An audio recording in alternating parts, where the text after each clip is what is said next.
Restons toujours dans l'archidiocèse de Kinshasa. Le jeudi 27 juin 2019, la communauté des laïcs pour la cause des canonisations des Bakandia et Anwarité ont procédé au lancement officiel du documentaire intitulé « Sur les traces de la bienheureuse Anwarité Ningapeta ». Cette œuvre propre des éditions audiovisuelles Pauline était réalisée par Sœur Rita Almiti des Filles de Saint-Paul. À cette occasion, les films étaient projetés dans la salle de la conférence du Centre interdiocésain, siège de la SENCO, en présence des religieux, des religieuses, des laïcs fidèles catholiques. La cérémonie avait débuté par une prière, suivie des mots d'ouverture prononcés par Michel Delacroix, responsable des Colcab.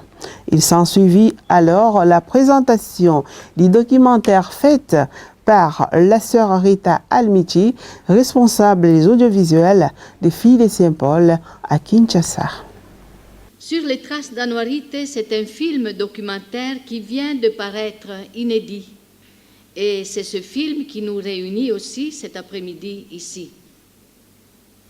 Il trace la vie de la bienheureuse à l'appui des témoins qui sont encore parmi nous, qui l'ont connue et ont vécu avec elle depuis son enfance jusqu'à son martyre.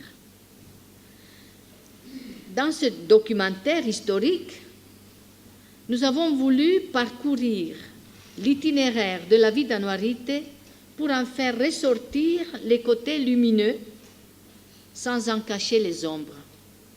Et cela à travers les témoignages de ceux et celles qui l'ont connue et côtoyée et qui sont encore parmi nous aujourd'hui.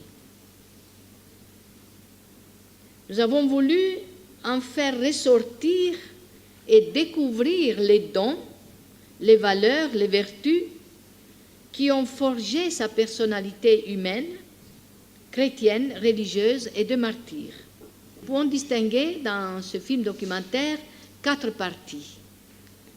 Une première partie, l'introduction, qui se passe en 3 séquences.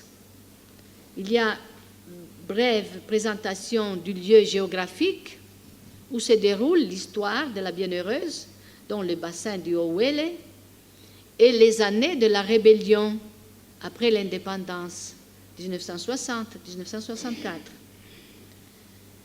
Deuxième séquence, Tadou et Matari di Siro, où il y a eu des signes, des grâces de la bienheureuse Anwarité. Troisième séquence, la visite du pape Jean-Paul II à Kinshasa en 1980. Il est venu pour visiter l'église du Congo de l'époque et pour inaugurer aussi le 2e centenaire de l'évangélisation et d'autre part aussi valoriser un fils et une fille du pays, Bakandia et Anwarité. Deuxième partie, c'est le développement du film documentaire.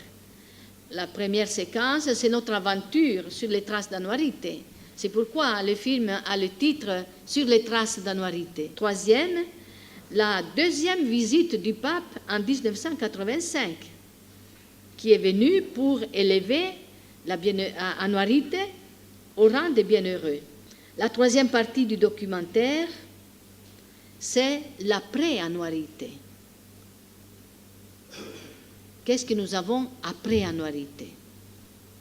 Alors nous sommes allés visiter les mouvements, cueillir encore des témoignages, voir la dévotion que nous avons en faveur de la bienheureuse Anwarité.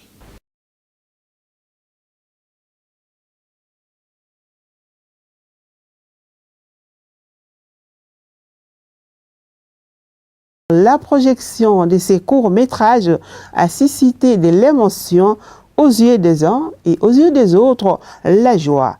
C'est ce qui justifie les prises des positions des différents personnages qui ont participé à cet événement qui était donc projeté dans la salle de la conférence épiscopale nationale du Congo, ici au centre interdiocésain à la Gombe. Et ensuite, féliciter l'intelligence. Féliciter celles et ceux qui ont eu l'ingénieuse idée de concevoir ces films. Votre œuvre, qui est si magnifique, car elle rappelle entre autres les objectifs poursuivis dans votre œuvre, fait la lumière sur la vie d'annualité,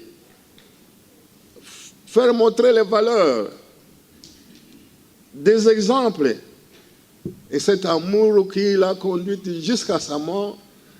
Il faudrait, je souhaite, que ce que vous venez de nous montrer ici soit répandu, non seulement dans l'ensemble de notre pays, la RDC, mais l'ensemble du monde.